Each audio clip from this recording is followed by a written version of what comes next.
through this brand and longer term is really just to create joy in the world. It really is. See people have happier lives, see people be inspired by changes they can make in their lives, which might be through sleep or mindset changes in terms of how they're consuming from a product perspective. But I wanted to do something that would just create more kindness. I would advise lots of people now not to go to university, not to go to college in the US. Like, why would you do that? If you were to take that money, then and try and do something, invest it into a business that you thought you would enjoy, you'll learn way more from that. And it might be a huge success. And if it's not a huge success, that's okay as well, because you've got all this experience to then go and do another one. Mm-hmm. And you're far more credible than someone that's got an economics degree. It's like, well done. Don't have the assumption that everybody operates with the same level of integrity, honour, and good intentions and values as you do. Ready to kick off? Yeah, let's go. All right, sir. Let's do it. So, the big overarching theme of my podcast, always, right, is to help young people live a richer and more fulfilling life. Okay. Right? And I think you're a perfect guest for that. Okay. Because you've had both aspects of like the career side, the fulfillment side, and the lifestyle. But I use the word richer because richer is nuanced. It can be wealth, which is one variable. It can be like lifestyle, health, wellness. So you really follow that spectrum, which I'm like looking forward to like drilling into today. Okay. Thank you for saying that. I'm still young, by the way. My knees disagree. Like my back was disagreeing. You look younger today, than me, which is worse. Yeah, in the gym, like my back today was disagreeing, but it's life, isn't it? So yeah, I mean, I've got some pearls of wisdom that I would share for. Some of which are more applicable to men than women, I would say, because I can only share my experiences of life. But and it's probably advice that I would have liked to have had myself, but then have learned as I've gone along. And really, it centres around understanding yourself. You know, I'm not a life coach. I'm not a life coach, right? But it centers around understanding yourself, like what are your pillars for happiness? And these can be anything. It could be spending time with your friends and family. It could be focusing on your health and your nutrition. It could be understanding like what, not wealth, but what success looks like for you professionally. It could be through romantic partners or escapades or a combination of those things. But if you understand all the things that are going to bring you joy and make you happy, then ultimately you'll achieve this sort of goal of wealth or success, but in your world. And really, it doesn't matter what someone else's opinion of wealth or success is, because that's in a different world, and we're all in our own world, right? We're all just our own people that have our own thoughts, and we, you know. I said to you before we started here, like it's never been easier since the dawn of human history to create whatever type of life you want. And for me, it hinges on a few things really, and these aren't difficult things, but they require hard work, right? And some people are, of course, life isn't fair, it never will be fair, and some people have more opportunity than others to execute on these things. But it hinges on three things for me. I was thinking about this actually, possibly four. So one is desire, and that's like the fourth one really. I'm like, you've got to have the desire to do it. So let's assume that's a given. And really, so the first one is knowledge. You've got to have knowledge. You have knowledge of yourself, knowledge of within a particular subject matter, and knowledge is formed from information. It's never been easier to access any type of information that you want, and it's getting increasingly more easy. Mm-hmm. And within 5 to 10 years, we'll all have chips in our head. Boom, there's the information I have, right? Mm-hmm. So you've all got information at our fingertips. We've all got supercomputers in our pockets. There's no excuse for not having the information that's available to you. I haven't created this concept of what I've described to you so far. This is just knowledge that I've gained from information, from empirical evidence of things that have happened in my life, right? The other one is discipline. So once you've got the knowledge, which is easy enough. You've got to have the discipline to execute that knowledge consistently. So that's going to mean saying yes to lots of things. It's going to mean saying no to lots of things. Without discipline, you're not going to be able to do anything. You're not going to reach your fitness goals. You're not going to reach your relationship goals. You're not going to reach your professional goals. You're not really going to be able to do anything. But you can still succeed, because it's very easy to succeed these days. But to do it at a level that people have different levels of success, or their notion of success. But for me, I set the bar very high on what are my expectations for myself. So there's the first two, so knowledge, discipline. And then the third one's really simple, is consistency. You know, we spoke about this already with you saying, how many shows have you done now? 153. There you go. I've got. Can we swear on the show? Yeah, fine. Yeah. I've got a saying, but it depends on who I'm speaking to. Man. So the watered down version is, you know, if you throw enough spaghetti against the wall, some of it's going to stick, right? Yeah. But this is the thing about consistency. You don't build like an amazing body in a week or a month. It takes years. You don't build an amazing mindset in a week or a month. It takes years. You don't build an amazing business, etc., a relationship, etc., so on and so forth. You've got to have consistency. So knowledge, discipline, consistency. And across any of those things, you know, let's take family and friends, for instance. You've got to have the knowledge of how those people are wanting you to interact with them and interact back, the types of people that you want to be around, how their minds work. You've then got to have discipline, because you might not agree with these things. They might say, let's go do this. And you say, well, no, I don't want to do that. And you've got to have consistency of nurturing those relationships. Same with anything professional, same with anything with fitness. And I think if you know, it's a very simplified version of how to run your life. And it tapers in, you know, when I was doing business architecture before, it's the same thing, right? Mm-hmm. It's like, what's your vision? What's your strategy to achieve this vision? And what are the verticals within that? It's exactly the same thing. It's the same parallels between like a traditional career, online business, e-com store, or like even like a podcast or fitness. Yep. But the reward is different. And yep. That's what's very interesting, is the fact that you left the finance world because probably unfulfilled to some degree, probably felt a bit of a cap, maybe have a bit of salary cap at times. This is definitely even from my experience. And then I had to kind of pivot from there because I felt like I didn't get that reward of consistency, discipline, and knowledge, even though I'd excelled in it. So you had a background in economics, if I'm correct? Yep. My background was in, it's called business information systems. So it's like software engineering and business. So as a result of doing that, I felt like I had to make those pivots.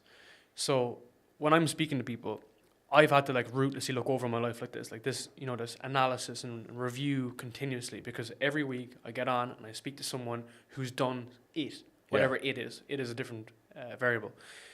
But for you, how did you come to this kind of conclusion, or what was a catalyst for you to start thinking more deeply about how you live your life and build your world? I think the full story is, I think I never wanted to do what I was doing, honestly. But I did not thought, what do I want to do? And I had on paper, I had the ability to do it. I was like smart enough. And so it's like, well, just go and do that then, because it's like safe, and like, you know, the money will be good, and 95 people out of 100 are seemingly on some level satisfied with doing that. But I think it was never like my dream. I never thought, oh, that's what I want. What were your expectations going into a traditional career? I don't know. I mean, to be honest with you, I think I probably didn't have enough of a mindset for growth. And I think it's really dangerous for young people in particular to get paid too much money when they're too young, and they just get sucked into this trap. And I see it with people in their young 20s, but you see it in late 20s, early 30s, then family, then this, then that, and it's like my life has been sort of formed in this way, but it's not through choice, it's through a series of conditioning. Well, it is. Yeah. But it's okay. Like, that's okay. it's not a bad thing. If people are happy with that, if they're comfortable with that, that's amazing actually. If that's what brings them, happiness and contentment, because there's a lot to be said for having a level of security in your life. And I think, one of the major drivers for me, I've always had this like huge inquisitiveness about the world. Ever since I was tiny, I'm like, what's this? How does that work? Why does that do like that? Why did they do that? Why is that country invaded there? What are the ramifications here? How does that all fit together? And if you're in a world where you can look at anything you want, see things in the ways that you want, have access to different people, and understand, more holistically what's happening in the world in a way that you want to, which happens pretty much all the way through, if you think about it, up until you finish your studies, and certainly through when you're at school, although there's a structured environment there. When you're at university, you kind of have a bit more, this is what's going on in the world now, and then people go away and travel or things like this. They're like, maybe I could do this. Typically, if you're in this, let's not beat around the bush here. These major corporations, whether they be banks or pharmaceutical companies or Big Four, whatever it is, right? Yeah. I don't want to lead with it's boring. That goes without saying. It's a very stuffy environment.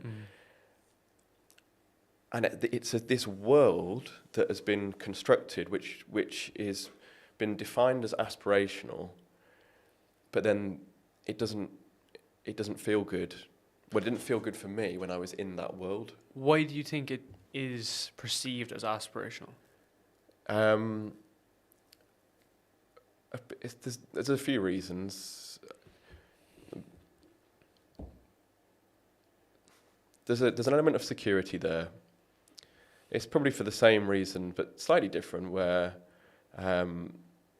being a doctor or being a lawyer or being like a highly paid professional in the city, like it's like, this is great. This is something that you should aspire to from a kudos perspective. So a social chest beating gratification type exercise doesn't make sense. And also there is this element of security as well. And the way that society is constructed in most of Western Europe, but certainly the UK, is that, as you say, it's like there's this conveyor belt that you're just told to go through, and then at different stages, people are filtered.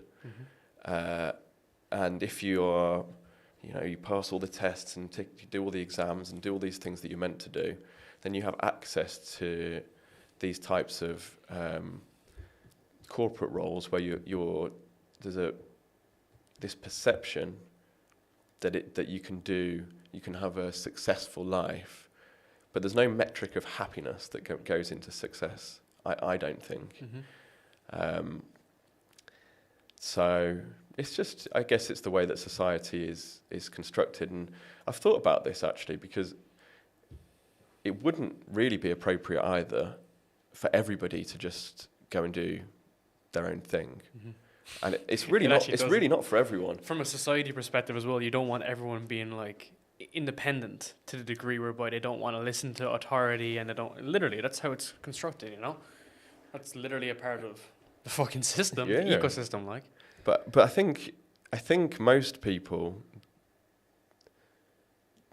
don't want it, and I would say as well that I'm very grateful that although I was still, had some side projects and some other things going on, I'm grateful for all of that experience that I had for a couple of reasons.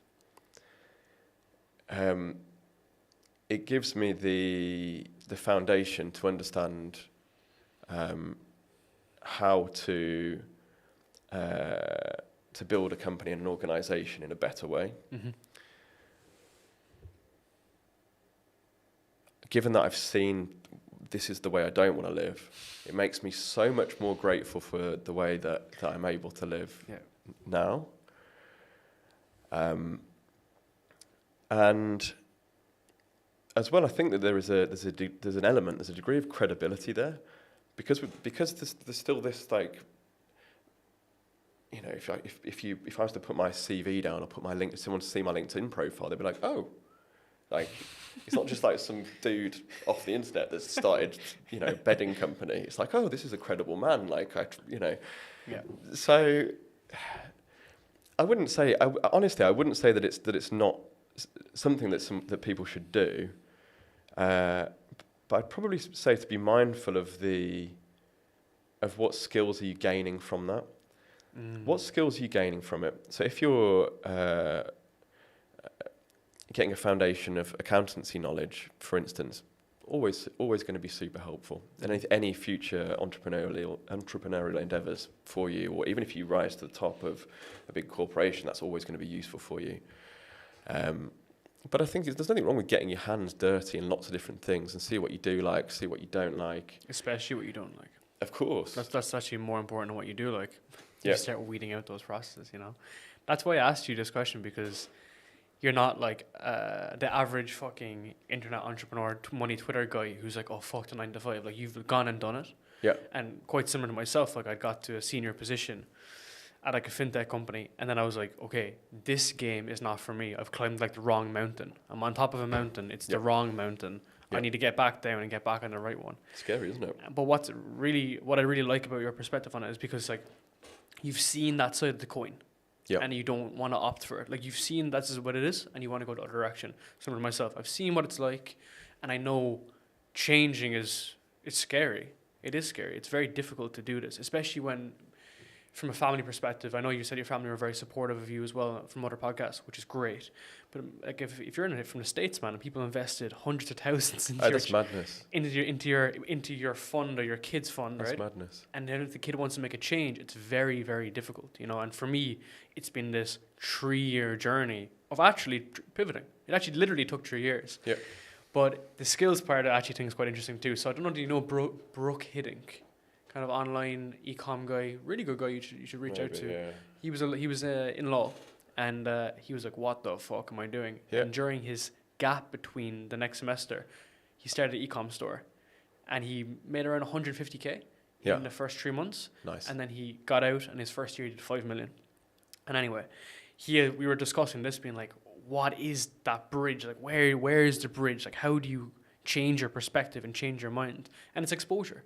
You were exposed to different elements and you saw the other side of the world. Whereas I have a lot of people who are quite close to me family-wise who have never done any entrepreneurial pursuits or never tried anything. So they don't really know what the other side of life is like, you know? So there's two different sides of things. People who've never had a career and people who've only had a career, they don't know what the other option is. Yeah, it's quite unique. I never really thought of it. It's quite a unique position to be in, really. There's probably not a great deal of people like that. Just to go back to, I said to you, I just sort of turn up to stuff and hope for the best. Man. There's probably going to be a couple of lawyers listening to this. That has got to be the worst job ever. Is it not? 100%. They're just like endlessly reading documents and being like, oh, there's that word there. Or it's like, what? And you know, they're hated in companies. I had a lawyer that was like in my like team, and like their rules. Their job is to say no to things, same with risk and compliance. And I know a lot of people who are listeners won't be like in finance, but their job is literally to be hated in a company. Just in general, it's like, oh yeah, I've always dreamed of like being a lawyer. It's like, what? Yeah. No, you didn't. Like probably someone in your family said that's a good thing to do. Told you. You didn't think, what do I want to do? Like, who would, like, what human is like, I can't wait, like, when I grow up, I'm going to be a lawyer. Like, what? Why? What for? I don't know. But I guess people have to do it, right? 100%. So. And demand. That's what they sell it to you, right? I don't know how the A levels are done, but in Ireland, it's like high demand, like low supply. Points are like really, really high. Yeah. So you add like 600 as your points, and then the inverse as well. So like software engineering back in 2019 was incredibly low. It would have been. Oh, really? Yeah, because there was because there was such a big supply on the company side. Like they really wanted it, and not many people wanted to do it because like in Ireland it's not really geared towards you. Yeah. I think the culture between Ireland and the UK and obviously in the US is very different. Ireland is very more like play it safe. Like, no, let's not build the next fucking unicorn, or let's not run off to a fucking island in Asia. Very different mentality. And again, there's nothing particularly wrong with that. If you want to live that life, pretty fine. But majority of people that I speak with, or even my girlfriend, as I mentioned earlier, like, you know, when they're young, they're building companies, their exposure to other things. Like, for instance, like my girlfriend's dad was homeless. He grew up homeless. At 35, he retired his entire self. He was like head of sales, pharmaceutical sales in the 80s, 90s, right? He had a daughter and a son. The son had a landscaping business at 14. He's 21 now, and the guy can pretty much exit the company for God knows how much. Government contracts that he's signing. 21 years old, he's signing government contracts for interstate landscaping work. I don't know what that is. And also that was kind of bred into my girlfriend as well, which is why like she never went to college, barely finished high school, and is fucking razor smart. Yeah. Very creative, very smart. Even her marketing, her branding, her design, it's excellent. It's, you know, it comes back to it again. It's never been, since the dawn of mankind, it's never been so easy to be anywhere you want to be, do anything you want to do, create any life you want to create. And that extends to everything in business. But it's like that's what you've described there. It gives this huge level of like grit and determination. And this is the thing. So that was her father's differentiator, and that's been obviously, you know, passed down. Yeah, it's gone to the girls and the boys. You can't teach that. That only comes from life experiences in sort of sink or swim situations, right? It is, right? And it comes, you know, it's always some level of trauma that will have come from that, and that's what gives someone this increased level of determination and ferocity not to give in. And I think you can't, you know, like I said, you can't train it. It has to just be some things, some triggers or things that have happened in your life that might seem unfortunate at the time, but are actually turn out to be fortunate. But yeah, I mean, I wouldn't be. I have a young boy, and the world will change so much. I really hope the education system changes in all over the world, actually. But obviously, just from growing up in the UK, I think what they're teaching is not the right things to teach. It seems so far behind at this stage. It's miles behind. But you know, in the US, if you're looking at whatever, I think it might be, it's more than 100K, is it not? It's not like 150, 200 or something. You know, I don't know. He has like a full scholarship to Duke. He's a guy also, for context, he also studied rocket science in university. Yeah, and string theory and rocket science.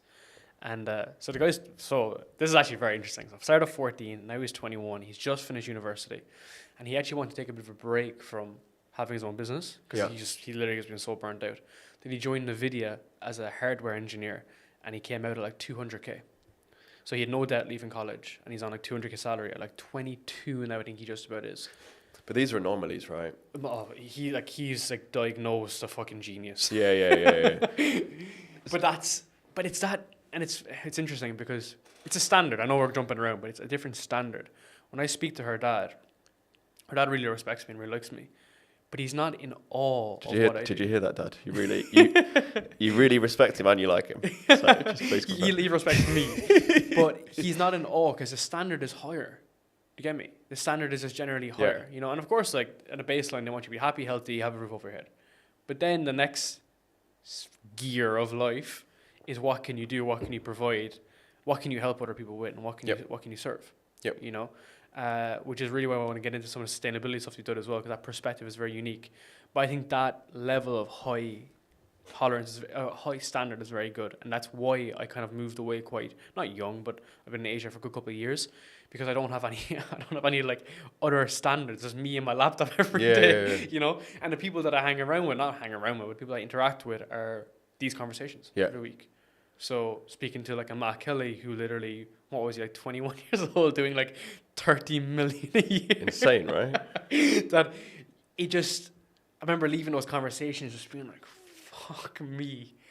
I need to push harder on the levers that I know I can, that ferocity, that tenacious element. And that's why I like recording people like yourself. Oh, actually, so let's rewind. So your initial question, like, life tips, like, started by saying I'm not a life coach, but these are the things you need to sort your life out. One very important thing as well is to figure out what you love. Figure out what you love doing. Because if you don't love it, you're never going to really excel at it. And it doesn't matter what it is.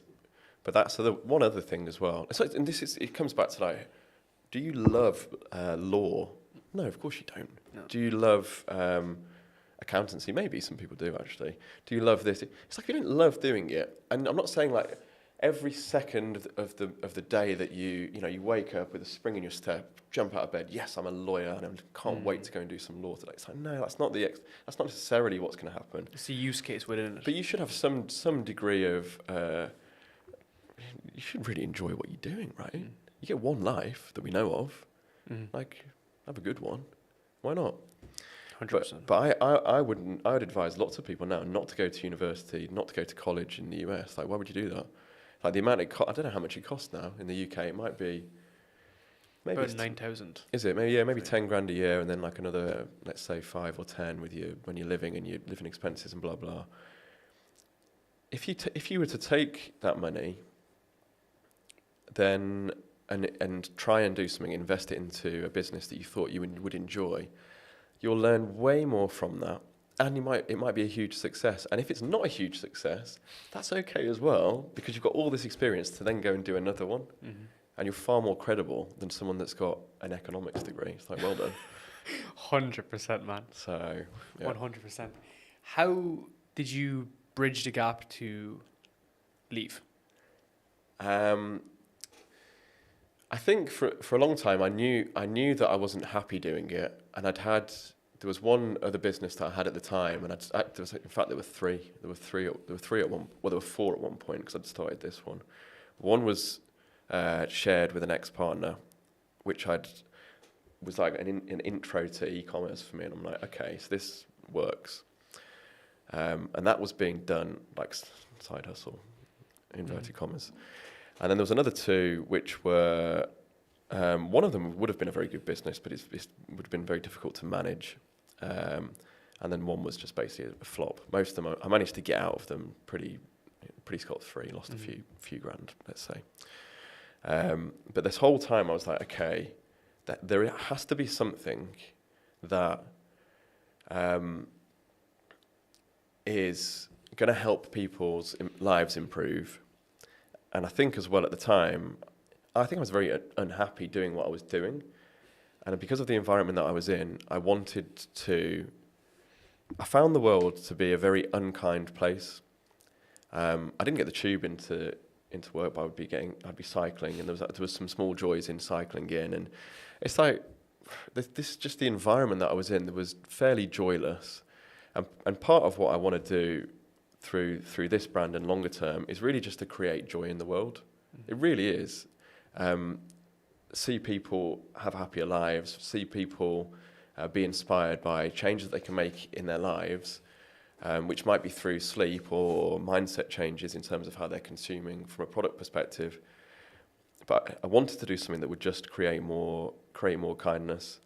And moving industries like that is a huge risk, and the amount of money that was invested into the business was a huge risk, like massive barriers to entry.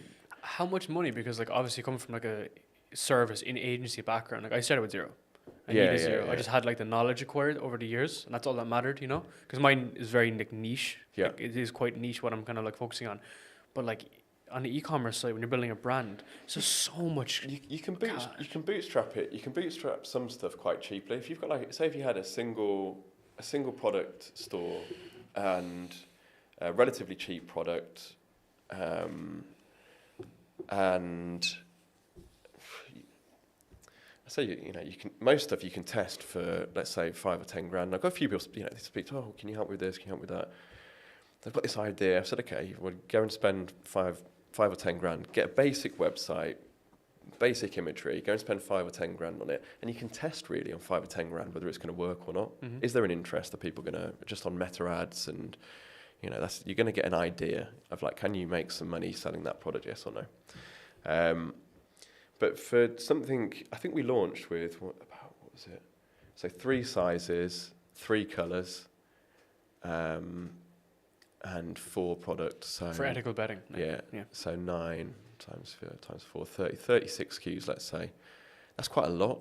And at the time, it was like, so it's basically, how can we test it as cheaply as possible to figure out, does the concept of this business hold up in the UK market? But even then, I think it was probably somewhere around 50,000. I think we lost about 70 in the first year. It's on the books. But this is the thing. It's like, and then the next year we probably lost. What was it? About double that maybe. And you left banking at a stage. Yeah. So talk me through that mentally. So obviously there's loads of operations happening going on, but like, how did you feel going through this process? Because I know the testing process for like a product can be so long. Yeah, it was tedious. It was tedious and it was new, and I was having to learn a lot about this textile, figure out how to position it, assemble an entirely new team with not a lot of resources to do it, and I had the skills to do some of the deliverables that were necessary. But the MVP, we sort of discussed this earlier, the MVP was like, how can we do this, get this to market as with a very high quality product still, but just to test if it works, but without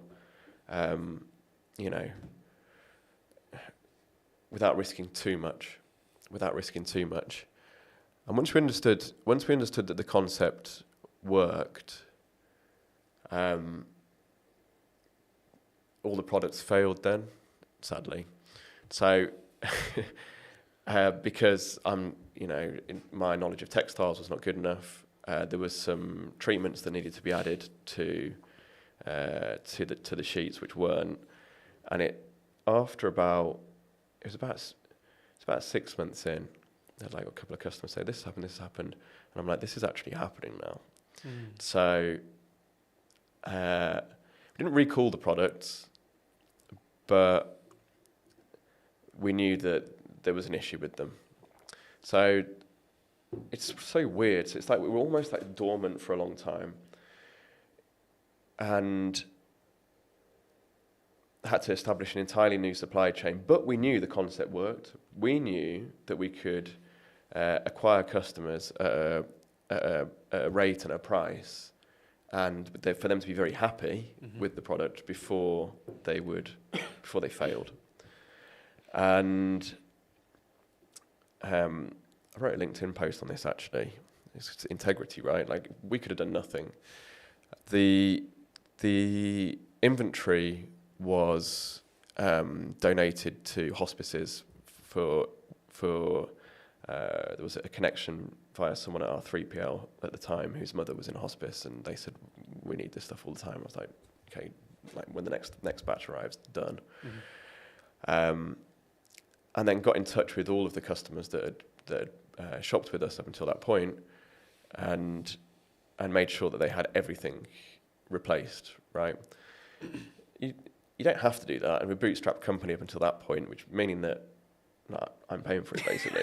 That's the long and the short of it. It sounds flashy, but it's just like, it's coming out of your personal account. Yeah, it's like literally that's what it is. Like propped up by director's loan. So I was like, well, yeah, but we have to do this because that's the right thing to do. And that comes back. It's universe theory. Yeah, literally, man. It's like doing the right thing. Obviously, if purely from a business perspective, right? Start a new company. Just be like, don't worry about that. Just sweep that under the carpet. Go again. It's not the right thing to do. And I think if you have to be accountable for the way in which you conduct your life, conduct your business, and just do everything in the right way. And it's okay if it's slower. It's okay if it costs you more money. It's all okay, but just do it in the right way. So so that was exciting. And then we expanded the range more. So had even more sizes, brought in pillows, duvets, toppers, protectors. At that point, that was just it up until that point. And had built out more of a team, only one of which is now remaining, who's amazing. Shout out to Jesse. Shout out to Jesse. And this was still at the time pre-iOS 14, which is where our testing had been done through, scalability testing through ads, through meta ads. And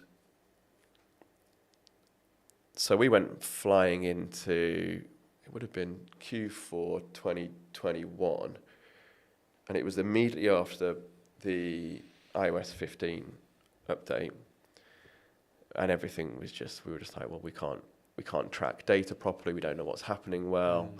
So everything got a bit sticky again, but again, you learn. And there was a transition in the offering and the proposition from a web perspective. So it was very, very basic, out of the box Shopify theme to start with. We then had a part custom built, but this is how I work. So I was like, right, I was looking at competitors that were doing what we were doing in the market, but in different geographies, and found out who the developers were. So found the developer for, at the time, who the company with the fastest growing bedding company in the world. And I was like, right, well, you're hired. Like, get on it, because you've got all this knowledge. And I don't think, personally, I'm not going to say they are, but I don't think they should have taken us on as a client, personally. But I wasn't going to complain, right? If they wanted to do it, they'll do it. And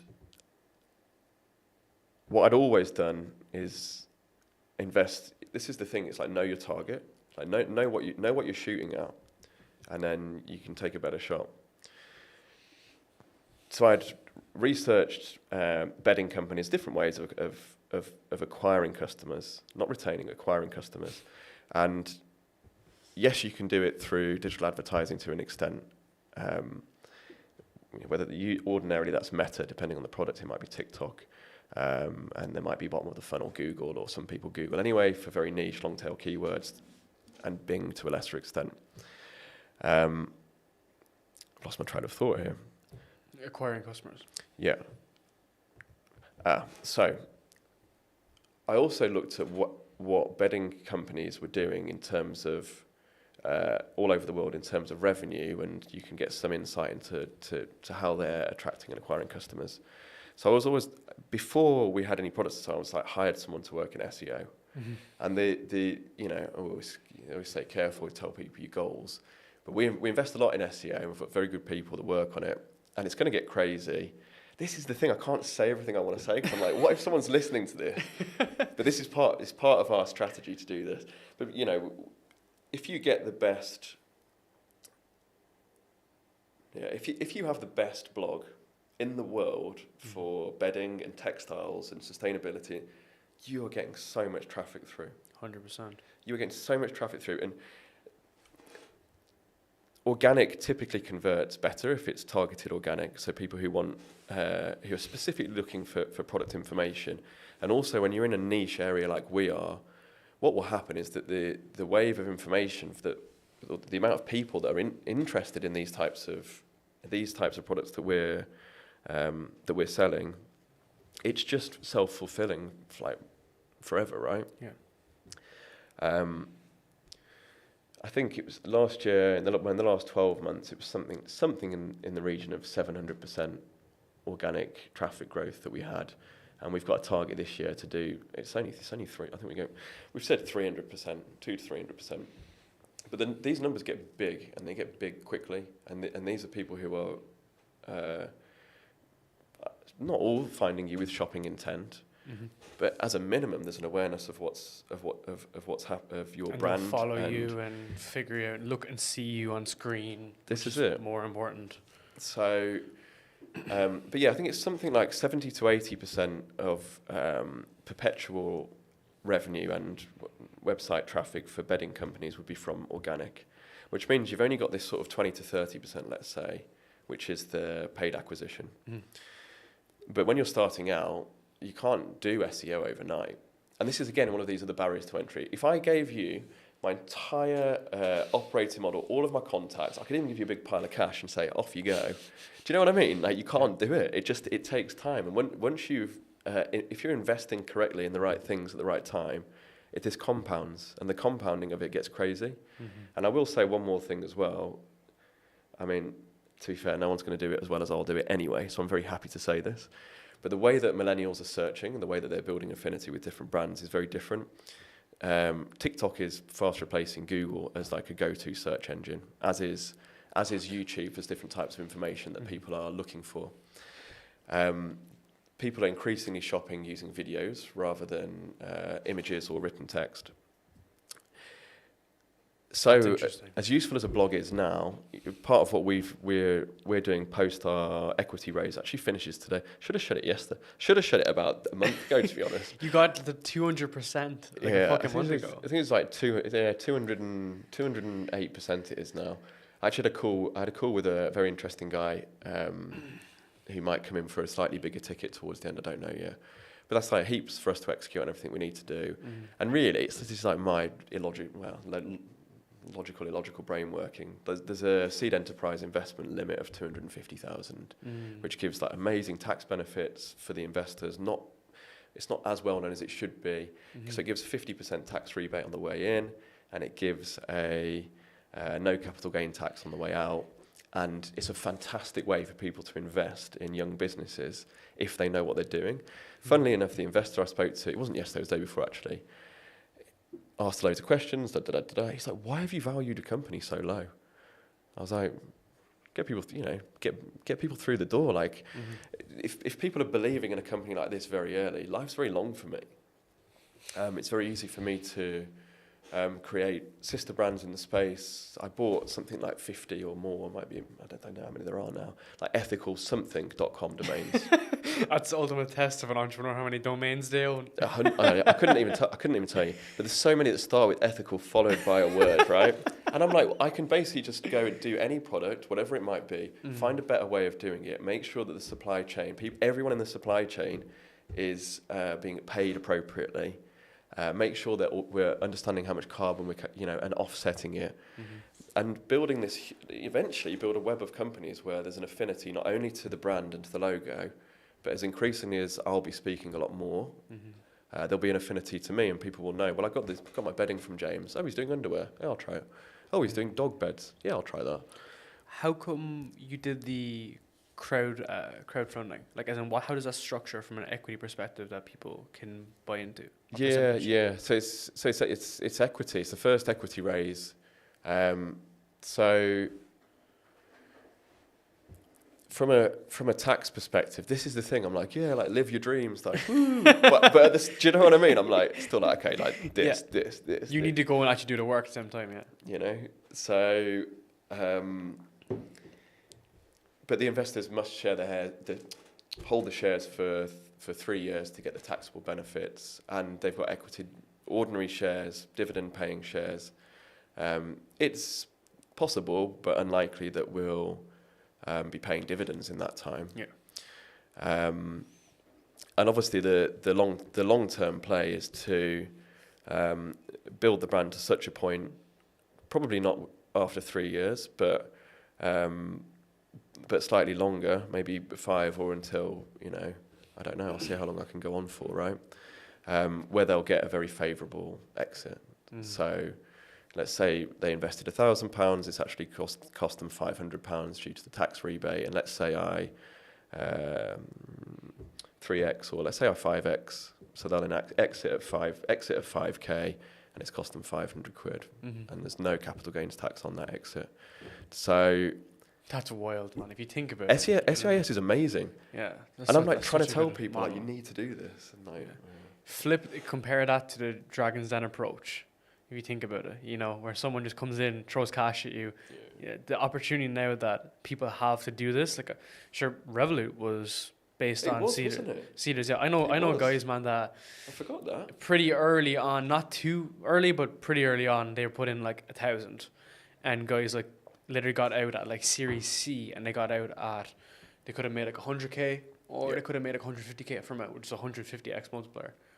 Yeah. Want to ask you about the Dragon's Den approach. Yeah. Is there some like bad blood between the two of you? Not yet. There will be though. There will be. Why though? And I want to get your thoughts on that from a production perspective. I've been very carefully careful about what I've said, the timing of it, and I actually spoke to this investor yesterday about this, and I've spoken to lots of people. What's amazing is the response from different audiences. A huge amount of people messaged me on LinkedIn and said, I've got experience, you know, I say a huge amount, there'll be 2 or 3 that have said, I've got experience in video editing and production.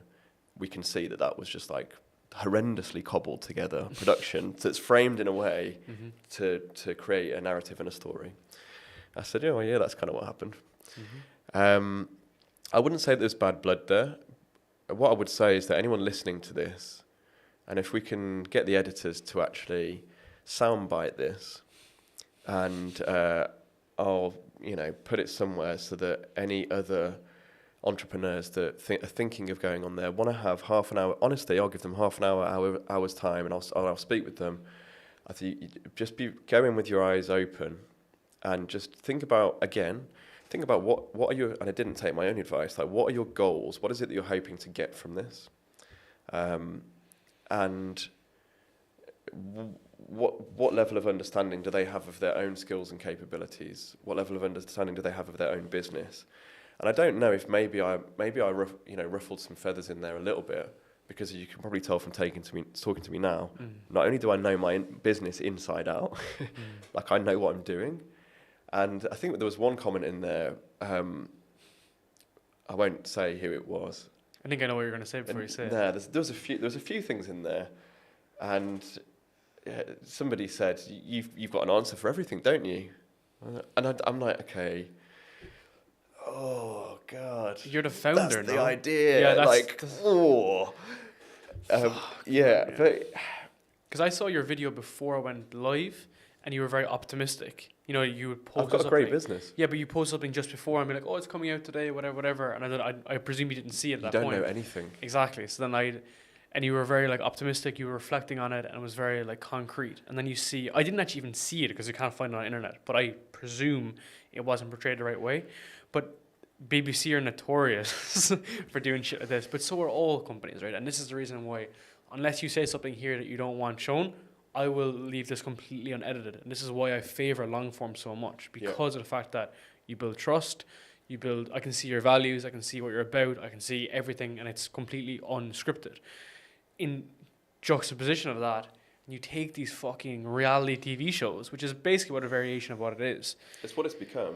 When I was growing up, it was business focused, and when I was in there, we had nearly 3 hours of maybe half an hour pressing a button, 2.5 hours, let's say, of really interesting conversations, like you've seen on the way in here. Like everyone's like giving me a hug, they're like, "What's going on, James?" Like, I'm a friendly dude. Was getting on with all of them there, and the way that it was portrayed is so strange. I was like, "What's happened? Like, what has gone on here?" One of the variables, this is my assumption, is that a lot of this is based on retention.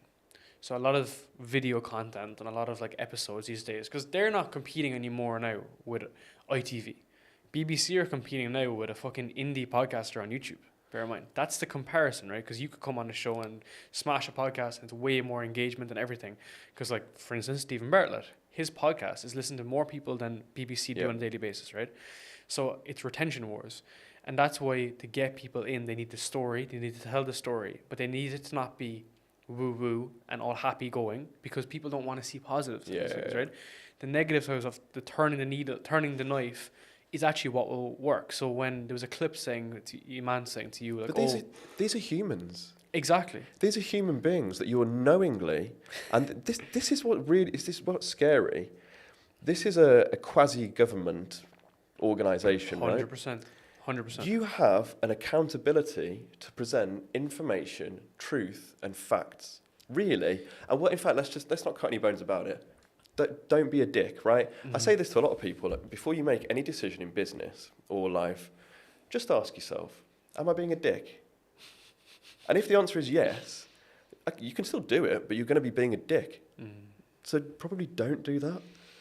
So I don't know, did you check it out? But basically, Tate's recent podcast with Patrick, I forget his full name, but basically he recorded a 5-hour podcast, and that guy, I think his name is Patrick Van Bet. I always forget his name, but he's the main guy from Valuetainment. He, at the very beginning of the podcast, he read out BBC's mission statement, and the mission statement is to give like a objective view of the news and to tell the truth like honestly and not give any assumptions. And then obviously we've seen like what they've done with like interviews over the time. But I just think it's a bad representation of like how everything goes, because it's like a domino effect.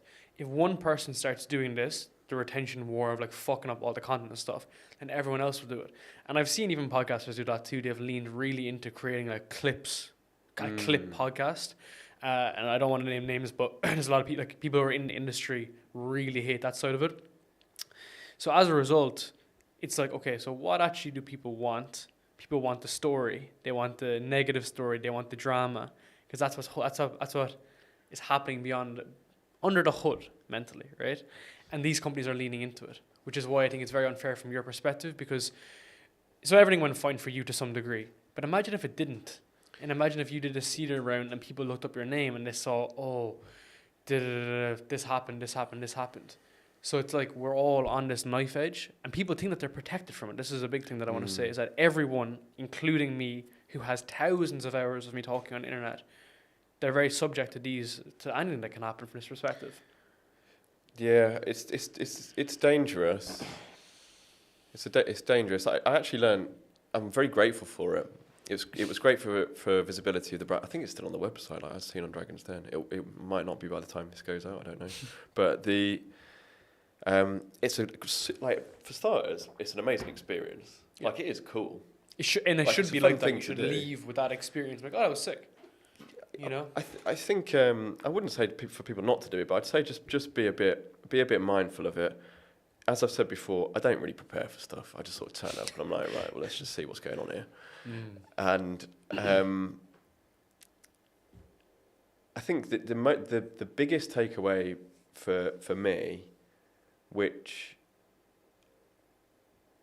is a lesson that I'll forever be grateful for, is that don't have the assumption that everybody operates with the same level of integrity, honour, and good intentions and values as you do.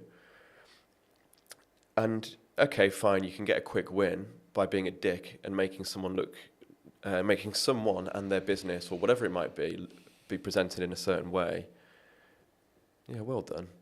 Like you've just said, Tate is now onto the BBC saying that they're not doing this objectively. The next wave of people will be far more interested in the opinions of others than they will be, and they'll move away from there. They'll say, well, we don't trust.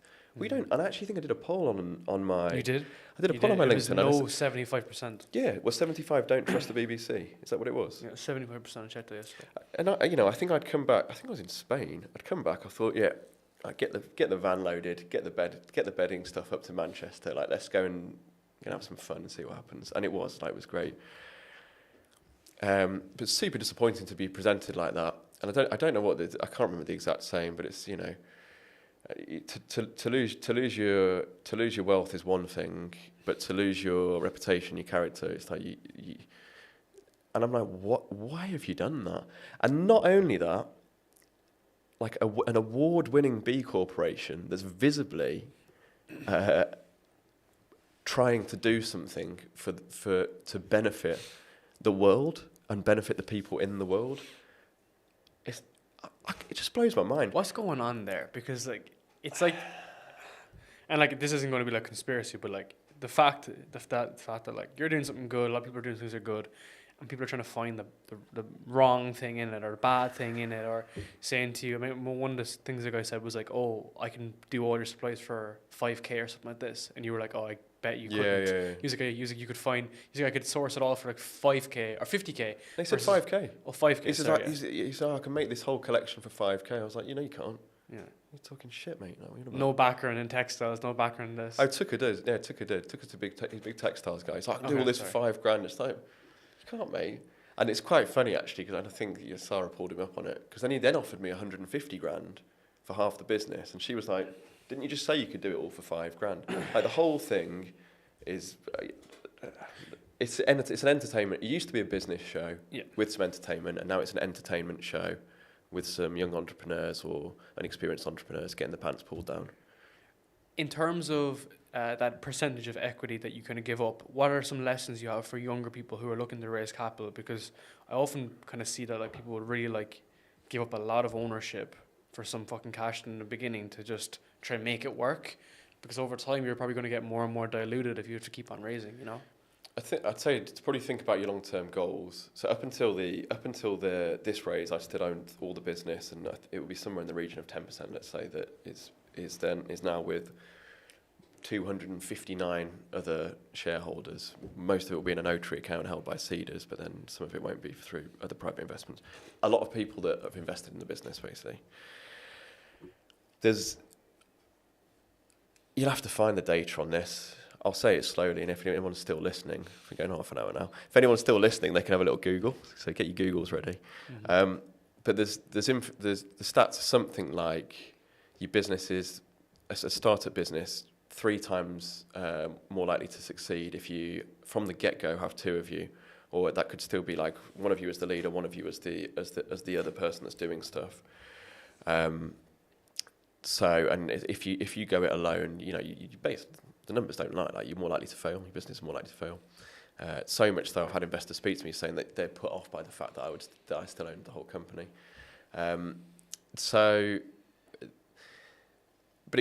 Understand what your goals are. It's very different from this type of business to, let's say, if you've got an idea in, you know, let's say a big software business or a bank like Revolut. It's totally different because your capital requirements are very, very different. Yeah, the structure is just fundamentally changed. Even like you need a co-founder for tech because you need someone, unless you can program, you need a CTO. Yeah.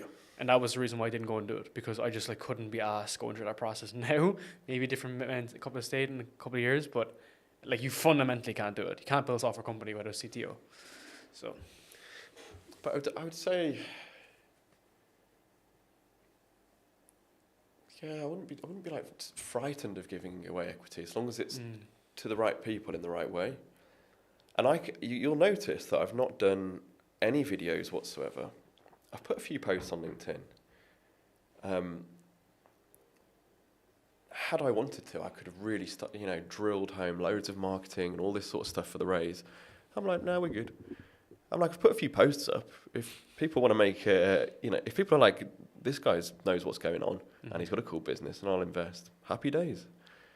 And and if they don't, that's okay. But I think that the next round for us will be. These are the things they don't show you on Dragon's Den. I covered this with Matt as well. We've been at the time of filming, we'd been approached for a buyout. We'd had countless VCs circling, trying to get involved, and even now, more so post-raise as well with the balance. I'm like, yeah. Ooh, I'm like, with the balance sheet strengthening, we could. Do you know what I mean? That's what it goes down to, man. You know. So the balance sheets with strengthening, like it opens you up to far better options from a debt financing perspective. So we wouldn't even need necessarily to get investors in for a long while yet. And when we do go Series A, it will be with a very carefully selected partner that specialises in accelerating D2C growth and ideally has a cross-border capability with the US and Canada. I'm very niche and specific about.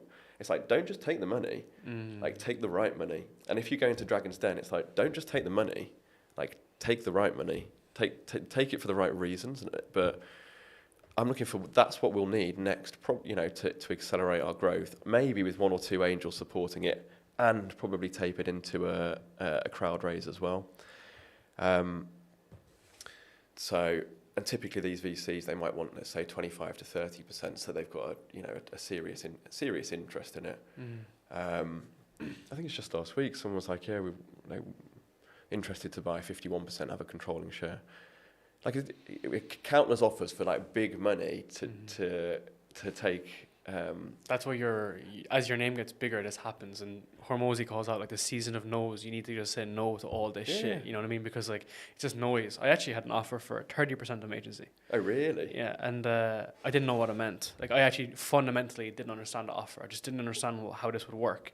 And I was just like, I'm sorry, no. I was like, maybe in like a few years, but I didn't understand what it meant. And that's why I was like, fuck this.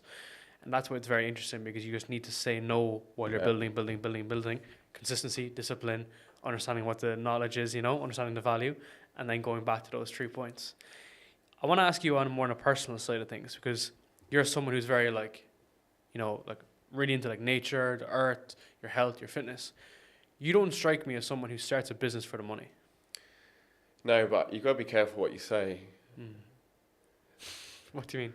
Well, I've got 259. I've not checked today, but I've got 259 shareholders of course. And the expectation is for me to deliver shareholder value to them through this business. But no, I'm not driven. I'm not particularly driven by money. But the dream in the beginning, or the idea in the beginning, it doesn't seem like you did it, or any of your motivations are based in the desire to have extreme wealth. Versus a lot of other people I'm not interested. I can say this. I'm not actually saying anyone in particular, but I actually find extreme wealth sickening.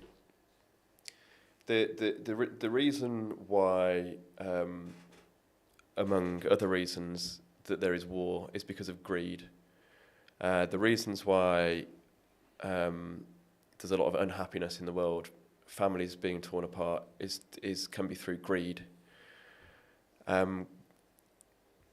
The reason why there's so much waste everywhere and people are not being mindful of what they're consuming, among other reasons, is through greed. Humans are inherently greedy. This is why it's one of the 7 deadly sins, right? I'm not religious, but we all know with the 7 deadly sins. And greed, for me, it's a disgusting trait. And when I see people with 100, 200, 5, a billion, it's like, what are you doing? And like sometimes that will just happen, and that will happen, and it's a I think it's a byproduct of. It can be a byproduct, not always, of putting good things into the world. Mm-hmm. Not always, but often.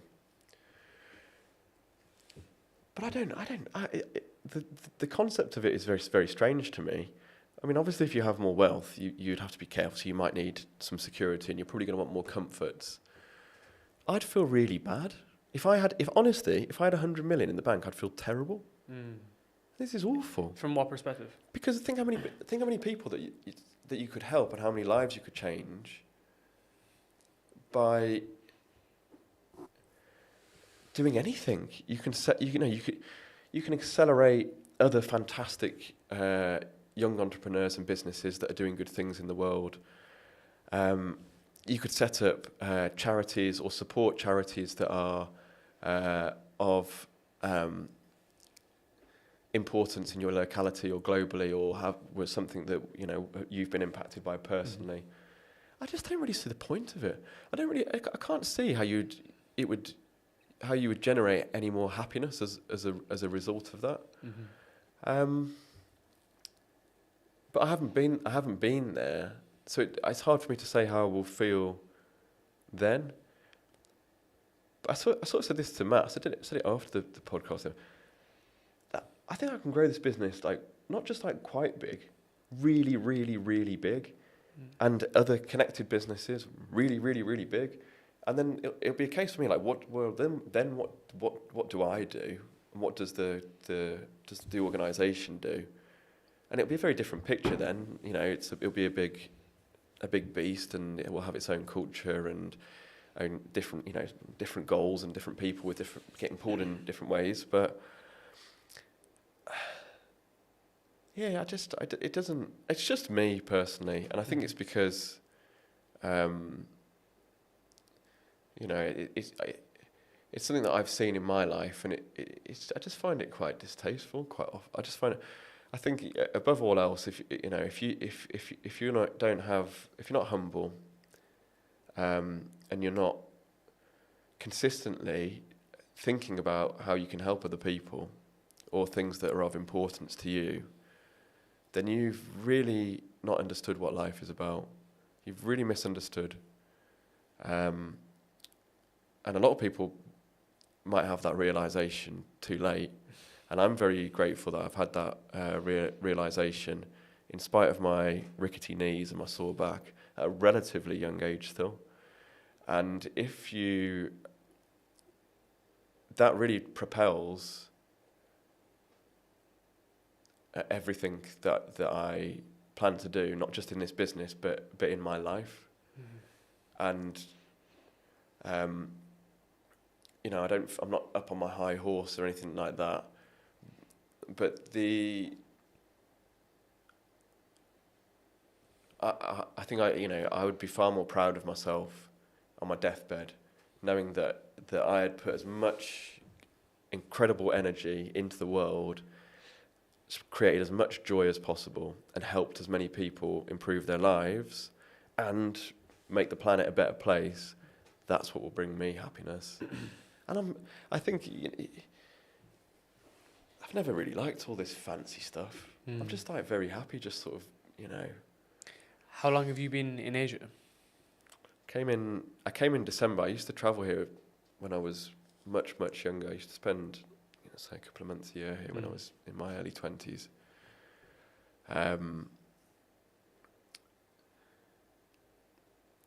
But I don't know. There's like I said, like life isn't always fair, and there's a threshold at which that, like, you kind of have enough comfort, and too much comfort's not good in your life and how you exist. And I don't know. It's a difficult one for me. Like I obviously have an awareness that by generating wealth I can do more good things. But I also have this like internal thing that's pulling against me, which is like you shouldn't even really be selling anything. But yours is based though on good principles, like in terms of like even the betting, like how it's produced, the benefits for the user or the consumer, and then you're donating some of that already. So as it scales, it's actually more of a benefit to society. Does that make sense? So that's why I asked you that question, because like I don't think your motives are driven in money, but I think your motives are driven in society and the planet. And as it grows, well, the bigger the company gets, that can be helpful. Now, you might adjust your salary as a result, and you may not take a 500k salary a year or $1 million salary a year, even if the company is valued at 100 million. So they're the kind of internal struggles that can kind of pull. Yeah, I mean, I just don't really think that would bring me. I can't see that it would bring me any more joy. Like for instance, in Bali, there's only so much that you can spend on a villa. Literally. There's only so much you can spend on a dinner, on anything, really. So why do you want more than that? I suppose it would be useful to do different things or accelerate the process of things that I would like to do. I said, I spoke to you on LinkedIn. I said I'll touch on it. Like, I'm actually with a partner, a wonderful man called Reese. It's launching in July, a wellness retreat here, which is focused on yoga, meditation, breath work. There'll also be an opportunity. I need to build out what a course might look like for myself personally, but to do things in the fitness space. And I'm thinking that, to get something that would be targeted for young men, to know that they're there for 2 weeks. They're surrounded by me and some of my network over here, who are lots of successful entrepreneurs here in my network. Show them how to train well, show them how to throw a punch, should they need to. The basics. Show them how to eat well, and come with an idea of what you think you might want to do with the business. And I'll tell you very quickly whether it's going to work or not. And if it doesn't, you'll be around some amazing other people who might be able to help you out to do that. And like, not everyone has the network or the experience around them to be able to ask these questions to. Specifically for entrepreneurship, say. But I don't know. I'll see what it develops into. But I feel like I should do some sort of retreat there myself. That's this is something that I do find tricky. I think the world is a very difficult place now for everyone. It always is. That's the nature of it. I think I can't speak for young women, but I can speak for young men. Mm-hmm. I think it can be a very confusing place for young men. And I think a lot of potentially very talented entrepreneurs don't have the support network that they would need in a school, and they might end up get funneled into this education system that may or may not suit them. Or I think there's a lot of expectation put on a lot of people's shoulders. I don't know. Like I say, I just want to help people, and I feel like I've got the capability to be able to help young people, and specifically young men. I just feel like there's not enough support network for people who want to do any entrepreneurial pursuit that are quite young. So like I went to like a pretty decent university, just like an average university in Ireland. 99% of people have gone off to just work in corporations, and trying to do something different. There's so little access to information. Now there's incubators, things like this, but that's for like proper startups, which not everyone has the capacity to be able to even build. Like of the people who want to, who have the capacity is even shorter. So I think in the online space, whether it's D2C or whether it's an agency or whether it's whatever it is, having some sort of people you can actually work with is hugely valuable, because all the comments I get from people are always like, how do you like speak to these people? How do you engage these people? And the only way that I've been able to kind of do it was because I built this platform, which obviously is like a fucking huge beast to do. Yeah. But like, for instance, I'll give you a good example. This guy reached out to me the other day. He was 15 years old, from Ireland. I think he's based in Dublin. I was like, I want to try to build a web development agency. I want to work with small businesses and get up some, kind of experience. And I was like, you are already winning. You're 15 years old and you want to do these things. You just need to stay relatively focused. Don't drink, don't take drugs, just do the basic shit, because like that's the stuff that's going to happen to you when you hit 18, 19, 20 in Ireland. You have the best DJs in the world coming through every weekend. This is the stuff you're going to be doing. And so if you stay on that path, the Guinness is phenomenal. Exactly. So if you stay on some sort of path though, that you get yourself into this space, and even for me, man, like I struggle with so much shit that when I speak to people, they can unlock that layer that I really do like need. And there is a lot of community pages now that are being built. Some of them are very expensive. Some of them are not, kind of like, not necessarily masterminds, but kind of like groups and shit like that. Like Matt runs one, for instance, which is really good.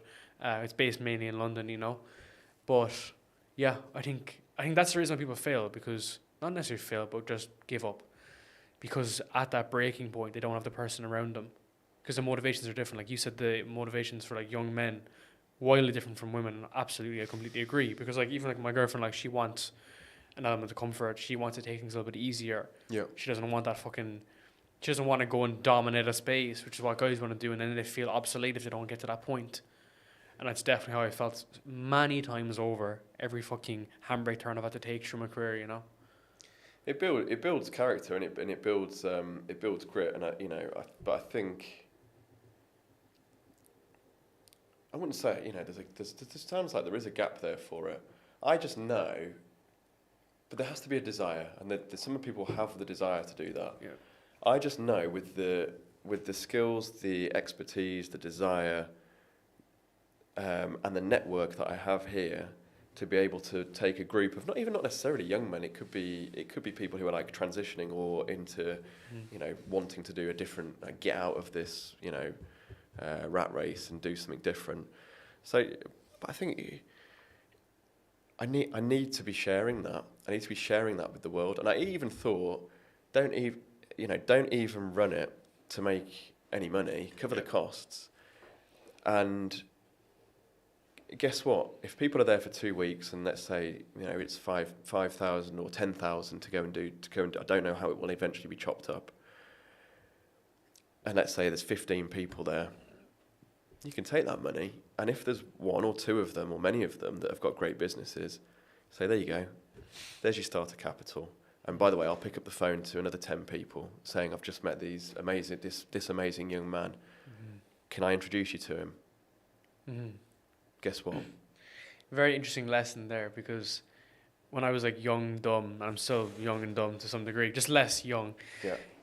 People that are older than you, people think that people that are older than them, they don't want to like help them, but that's usually not the case. It's usually if you're quite like driven and ambitious, and you're like part of that journey, and you play the student, people do want to take you under their arm. You know, I've had like mentors who were 30 years in Goldman Sachs, who escaped that to go build like huge businesses and everything, who really helped me over the years. One guy in particular, Simon Ree, was on my podcast 4 times as a result. And it's not like forced. He would just give me small, subtle things like this.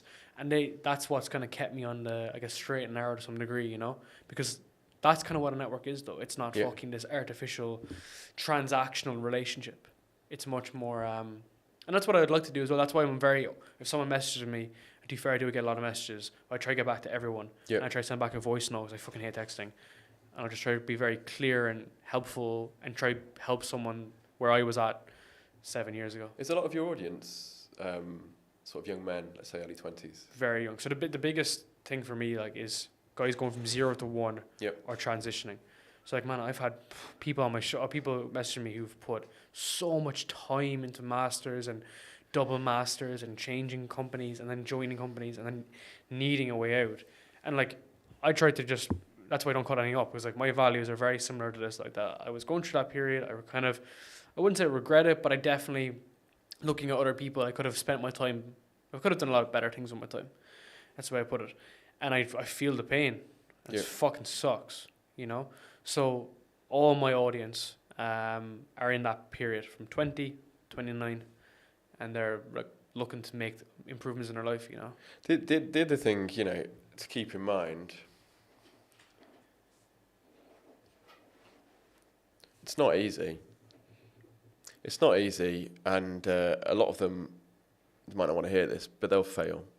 And then they have a choice. They can either understand why they failed and level up, or they can carry on with the regular route. But you have to have these failures anyway, right? And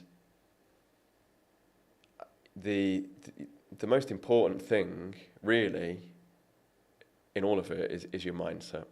It is, isn't it? Yeah. It's your mindset, your determination to keep going. No one's going to be there cheering you on. If you're lucky, maybe you've got a girlfriend. She might be your, you know, that's someone that offers you support there. But typically, there's not going to be people cheering you on, and it's hard. It's really hard.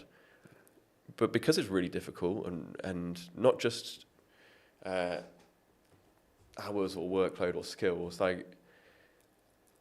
It's emotionally very difficult to handle a lot of what is going on all the time, and you have to be a strong person. And if you want, it will make you a strong person. And you know, a lot of my networking connections here are extremely successful entrepreneurs from all over the world, and there's a common thread that runs through. There's a group of men, and we have a network in Bali behind the scenes, right? Sick. In lots of different industries all over the world. And the common thread really is this level of focus, this level of determination, and understanding that this is not one thing in isolation. You can't just sit at your desk all day and think, right, if I could just keep working. It's this like, what's my health looking like as part of it? What are my relationships looking like as part of this? What's my business looking like as part of it? It all slots together, right? It all slots together. And I think it's particularly important for young men. If this gets like one person up off their arse to go and like make a change, if you go and work out for an hour at least every day for 6 months or a year, and you educate yourself, so you need the information, then you acquire the knowledge, apply it with discipline and consistency, your mental clarity will improve, your self-confidence will improve, you will have visibly and noticeably achieved health benefits and goals which you thought may or may not have been achievable previously. That's going to give you a level of confidence that that may not have been there before. It's going to give you, reinforce your mindset to know that you can set yourself a goal and deliver on it with consistency and discipline in an area that you may or may not be familiar with previously. I'm not saying spend, I tend to, but I'm not saying spend 2 hours in the gym every day, but if you're able to, do it. But it's things like this and I feel that's so important for young men, because it will teach them so much about themselves, constantly improving and pushing themselves and pushing themselves and pushing themselves. And if I see or interact with anyone really, and I can see that they are physically and visibly in good condition, I can see that they've applied some knowledge, consistency and with discipline, and that is like okay, I can see that this person cares about themselves. Therefore, my assumption is that they're going to care about lots of other things in their life as well. 100%. And man, that confidence is fucking ridiculous. That comes from health. So I've said exactly that so many times in my podcast, right? Because I don't come from like an entrepreneurial background. I don't have many friends that are like super like based friends, from like the beginning that are like very entrepreneurial or entrepreneurial families. Not really. Just pretty normal people, right? So when I was kind of going to make like big changes, the biggest thing for me was like, can I actually do it? Yep. So I had to like look back on everything that I did. And from a fitness perspective, I competed nationally in Ireland at a very high level in men's physique. And as a result... I thought you were... When I gave you a hug earlier, I was like, he's solid, this fella. I'm just wearing a 4XL t-shirt. But basically, that was, without a doubt, the most difficult thing I've ever done in my life. And it was during university I did it. And like, sleep deprivation, because when you get to very low, body fat, it fucks with your brain and everything. I remember coming out the other end of it and going into like really heavy exams, like software engineering exams, and having the same mentality, being like, if I can just be like locked out for 6 months, just zoned in, then I can do it, right? And I only recently, the last couple of years, I had to look back on other examples. And then, for instance, when I was launching my agency, or when I kind of tailored it up, it was kind of always around, but when I like put my mind at it, I used to think, being like, when I was on the podcast thing every week, and 95% of podcasts don't get to 10 episodes, and of those, 5% they get to 10, another 90% don't get to 20. Okay? I love this. I love numbers like this, because I'm just like challenge accepted. Like, 100%, right? So taking that principle, and it's had moderate success. It's not like I'm fucking hugely wildly successful, but it's the principles that are important. So now I'm going to bring that into the business world, and then just as you said, taking like the hardship. I had a deal that fell through this morning. Not yesterday, this morning, which I thought was going to come true. It was about 98% there, and it fell through. And I looked at it this morning, and I saw the email come in, and I saw the heading, and I knew it was bad when I looked at the heading. And I just thought to myself, it's the next steps from here. It's the next actions. And I got back on the horse, setting up some outbound this morning, following up with some other messages, and I just had to see like how I kind of come back from this. And I was on a walk, and I was thinking about it, and I was like, fuck, that was a lot of money that fell through. And I was just kind of thinking about like, what are the steps you can do? And I just extrapolated on this time horizon and thought, well, I'm not doing this for 6 months. The plan is to do this for many years. Yep. So yeah, it's okay. You know what I mean? That's what's important, because that goes back to when I was competing, when I was in school, when I was working on difficult projects. I love taking losses. I love taking a defeat. Because I'm like, let's go. I'm like, it's the same thing with the BBC. It's like, you want to stitch me up? Let's go. You don't realise, like, there's a fire burning and you're just throwing fuel on it. Like, let's go. Like, so... I love that, man. But I think... I think that's my always been, like, super competitive mindset. And I think it's been drilled into me from playing sport from a young age. Did you play any individual sports? I did. So I used to train tennis, then I played rugby, but anything that was... I've actually noticed it less so now, that I'm less competitive. I'm like, I'll just like, pat the ball over and play. I'm like, I'll just sort of like, but I don't know why. It depends on the scenario. But you're not doing a competition though. That's the thing. Yeah. So I played rugby too, and I'd like to get your thoughts on this. So I played individual sports. I was a 100-meter sprinter, and I played rugby. I was better at rugby because there's not that many Irish sprinters that are great, but I preferred sprinting more because there was that individuality and there's that success or failure. So often you would lose. You don't often win, especially at bigger competitions, and it's only on you. And then when you win, it's of course on you. Now, of course, you have a team structure and you have a coach behind you and everything, but fundamentally, you've won or lost. So taking that into the online space, that's what I really like building on my own to some degree. And now I have a strong team. I have a great team beneath me that we work together as a team. But in the team element of sport, I didn't have that same desire for some degree. Yeah, because you were out on the wing.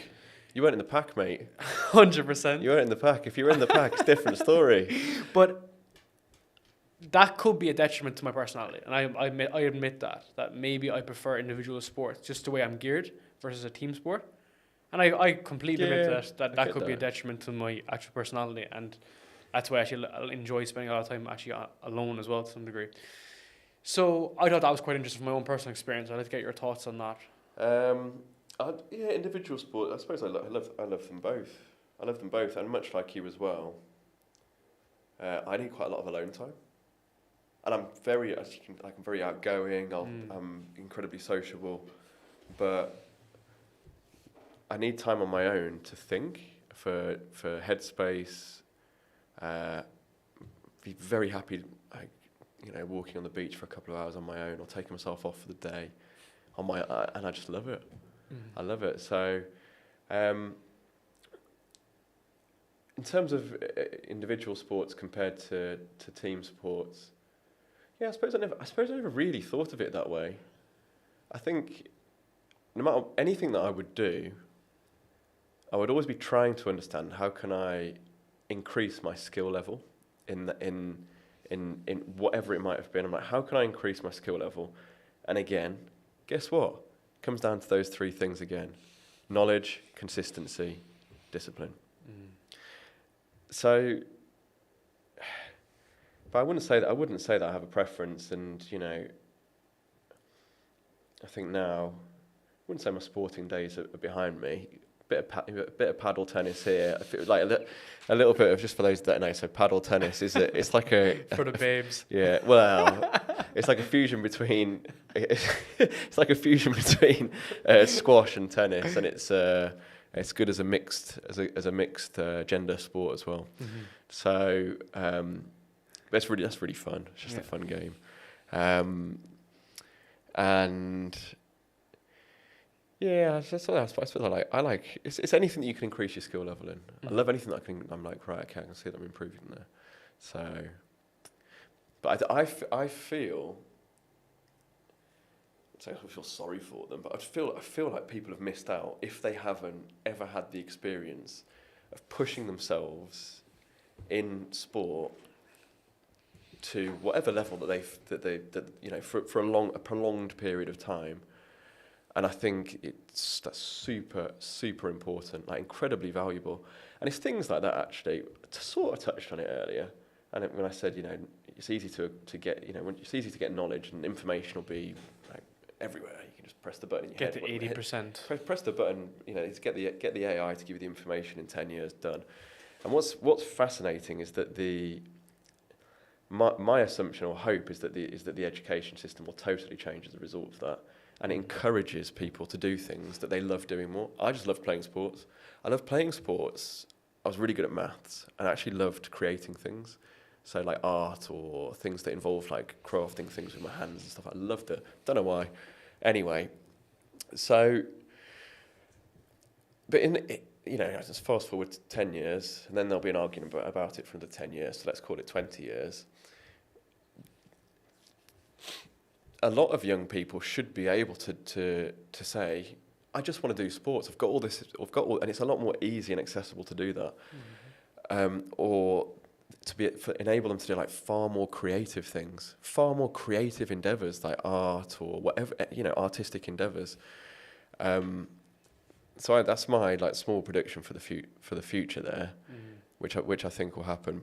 But I think anyone you meet, and again, it's no coincidence that a lot of people who are close to me have been involved in sport either to a high level or for a long period of time in their lives. 100%, and it's the extended time frame. Yep. So if you play like leagues, or for that's like fucking 9 months long or whatever, yep. But I've tried to actually maintain that to some degree. So I have a professional coach, that's like, literally with me every day. So basically, online, yeah. And he's a fucking G. I love him. And we've been working together for about a year now. You're not going to name drop him? He's always on his. He's always been spoken of. His name's Darren McNamara. He's from Ireland. Okay. He was actually in university with me, and now he's trying to go on to be like IFBB pro. Like he's trying to go proper professional. He's based in Manchester. Yeah. And yeah, like really, like all in 24/7. And the reason why I started working with him is because obviously I'm just fucking. To your point, the health will deteriorate if I just focus on the business. And I'll still go to the gym every day, but I mean like the granular, tracking the workout, tracking the sleep, tracking like your HRV. Like that's what I do with him on a daily basis, right? So from working with him, the goal, we did a 6-month target of putting on as much size as possible because I kind of been taking the piss, but also been training really consistently over the last couple of years. So we did 12 kg in 6 months. Oh, wow. Every single day, just super, super detailed. And now, my dieting phase now is not 8 weeks.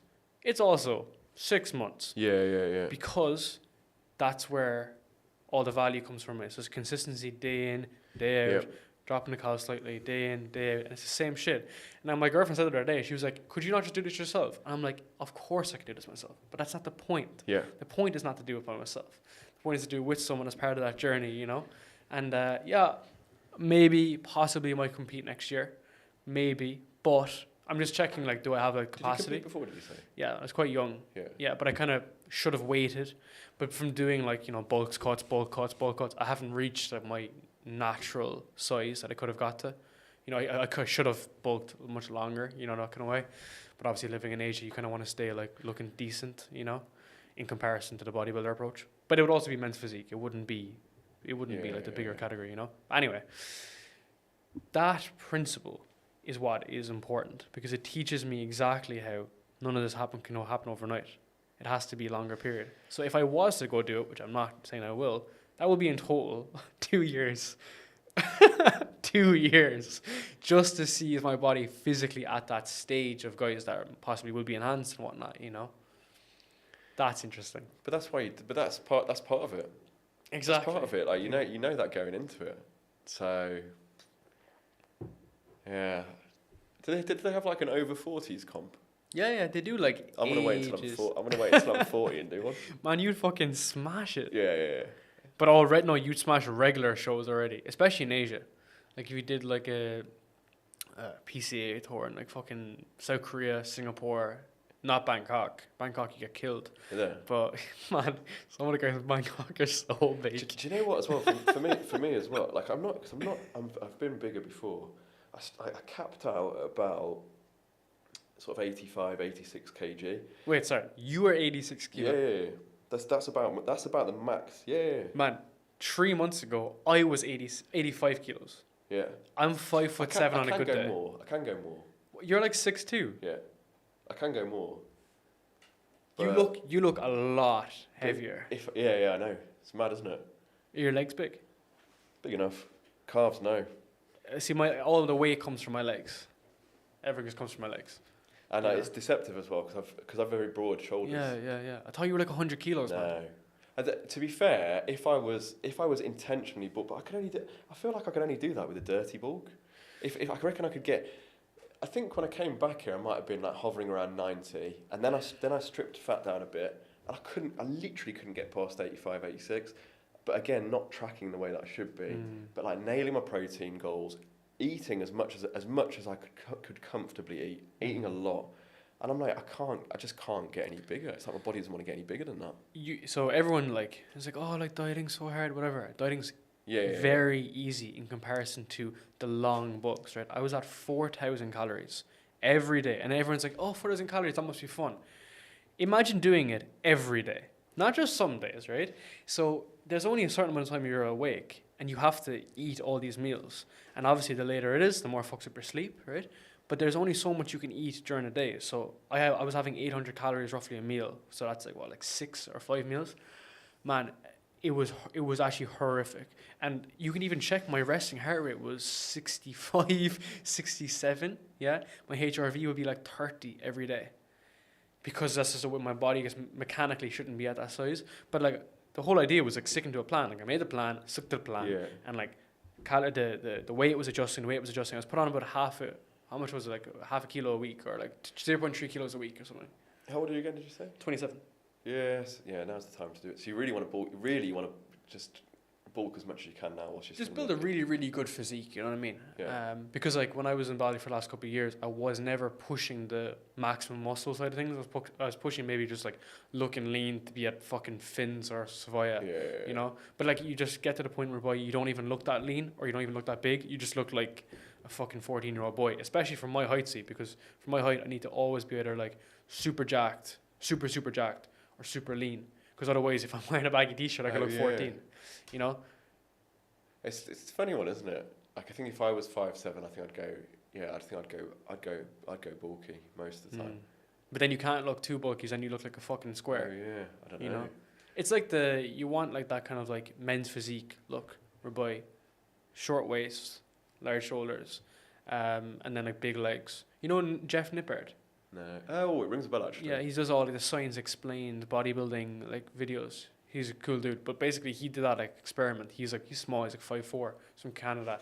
He did like a huge bulk, and like he admittedly said that he looked like horrific at it. He was like 80 odd kilos at 5'4", and he's competed and everything. He's completely natural. I did think to do it. I actually started to try and do it for a while,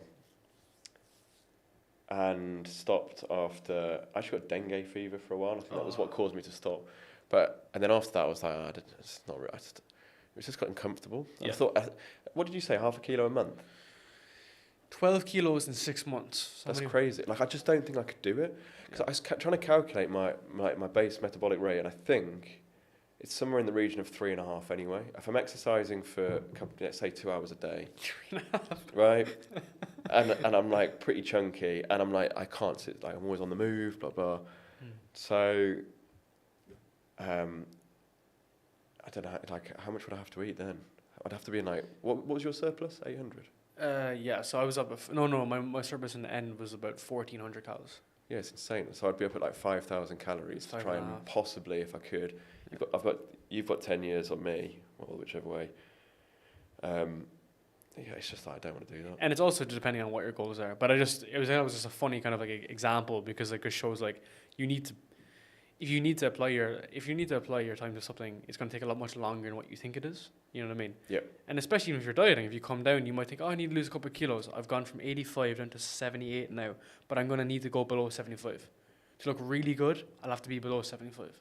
For sure, 100%. So now the next 10 weeks are going to be heavy. And it is heavy. When I was moving here back on Wednesday, fuck me, man. Like, fasting for 18 hours a day, like, is really? Hurts, man. It actually hurts. Do you do it? I don't do it. I had to when I was traveling across, because I had to go Singapore, Jakarta, here, and all the flights were cancelled. Typical. And like coming up and stuff, so it was like total, it was like 18 hours, and then I flew in last week to do a podcast as well, and I was fasting for 20 hours. You based here now? You're in Singapore? Based here now, but I left Singapore full time, and now fully Kita set up and all that kind of stuff now, you know what I mean? But that takes time as well, you know what I mean, to do all that stuff. So I'm looking to build here as well. Not now, but like in the next couple of years, I'd love to build a lot of stuff here. Yeah, you know what I mean? think it's a good place to do it. I want to do tours as well, like podcast tours. So I did one recently in Dubai. Okay. Where I spent like a week there, and I'll line up like a shitload of guests. Like a truck. That's amazing. Yeah, and then I'll fly in. I'll do like a big marketing thing for it, and then as a result, we'll record a shitload of podcasts, and they do really well. But I'm planning like another tour, but I need to be in somewhere that's not going to cost me so much money to do it. So if I was to go to the States, for instance, if I was to spend a month in the States recording, one, it's going to cost me like 20K, which is fine. But I need to be somewhere that like the dogs are okay, because I've like loads of dogs here and stuff for this now. You know what I mean? So that's true. I need to. Someone will help. Someone will take the dogs though. No. We have people that live in. I'd have people to come and stay for a month. That's fine then. Yeah, exactly. But you can't do that in Singapore. Yeah. It was very difficult. It was very difficult to do anything else in Singapore but live in Singapore, which you might think is quite strange, because like it's very difficult to get people to like take care of a house and stuff like that. Very difficult. Very expensive, should I say? Not difficult, but very expensive. Yeah. I used to spend so much money, man. On just getting stuff done. On anything, like my chicken for 3 days would cost me $50. Nice. Fucking horrific. It was actually it was actually got to the point, man, where I was like, oh my God, I'd spent so much money, which is fine, whatever. But like, you know what I mean? It's like it's a very good life. It's a very good life here. Mm-hmm. Certainly. Last question I want to ask you. We've been recording for a long time. Is how do I grow hair like yours? Yeah, I don't know. It just sprung out like out of nowhere. It's just like bang. But this is I'm about 2 years. I'm about 2 years in now, maybe a bit more. You had short hair before that? Yeah, I've had it much short. I've had it like very short, and then I've had it in between. But like it's iconic now.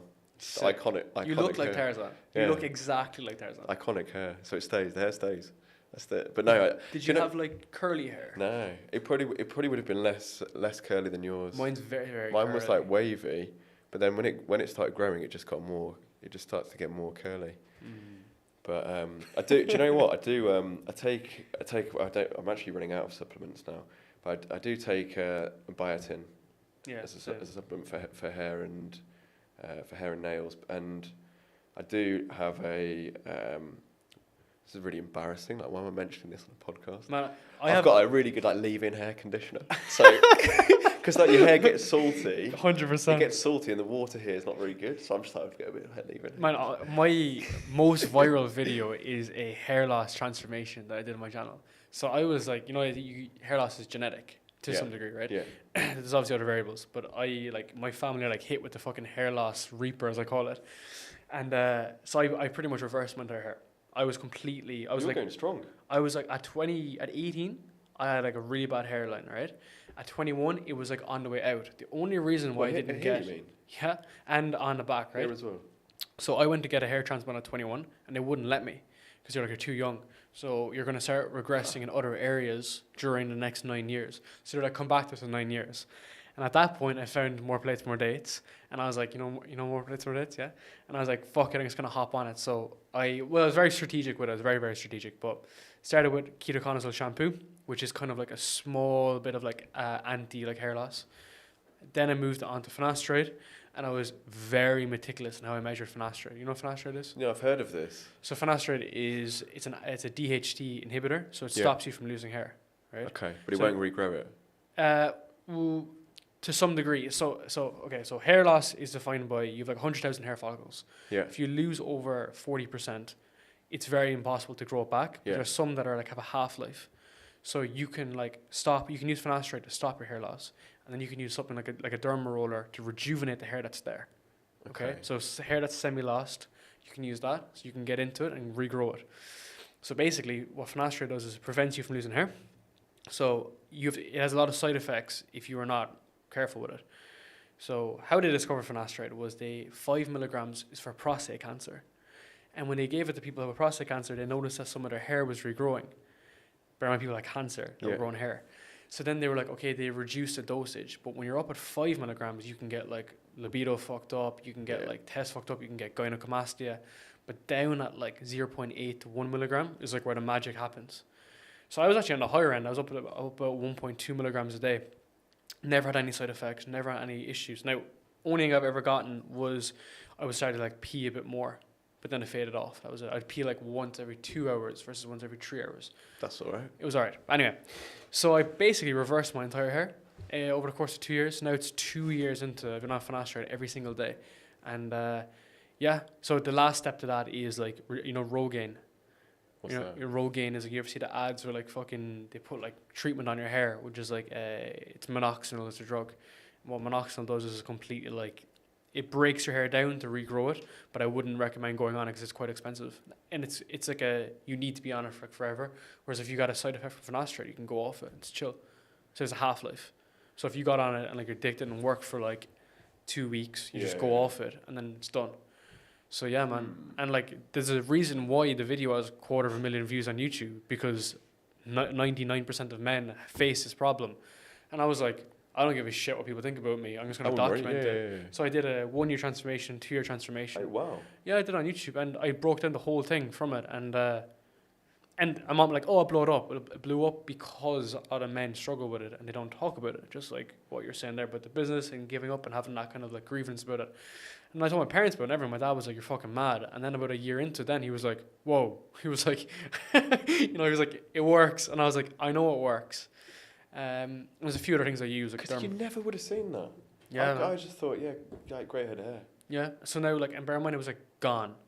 And now I'm like, fucking, I'm just gonna grow it. I'm just gonna like see how much I can grow it. There'll be all sorts of stuff that keeps coming out. Yeah, like so actually, funny enough, I'll finish up on this. Platelet-rich plasma. Ever heard of PRP?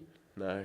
So PRP is where they take blood from you and they separate out the red blood cells and they put it into a centrifuger, spin it around, and then they inject it into your head. You can inject it anywhere, but you can inject it into your face if you have like wrinkles, whatever it is. So you inject it in here and here and here, and basically, if you take an analogy of like a desert, so your hair that's lost is like a desert, they just squirt it and it turns into a fucking jungle, so you can rejuvenate hair that's at 99% loss.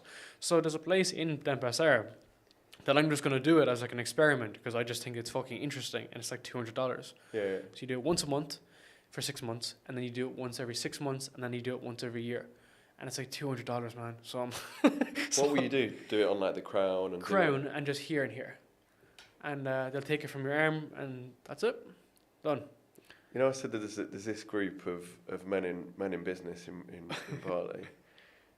There's one person in the group who's basically a genetic scientist, and like does all sorts of stuff with like altering people's DNA and all sorts of like weird and wonderful crazy stuff. It's like lived in like jungles, like Brian Johnson vibe. Like crazy. Like has lived in like jungles all over the place, and is doing lots of should we say, I don't want to say it's like semi-experimental.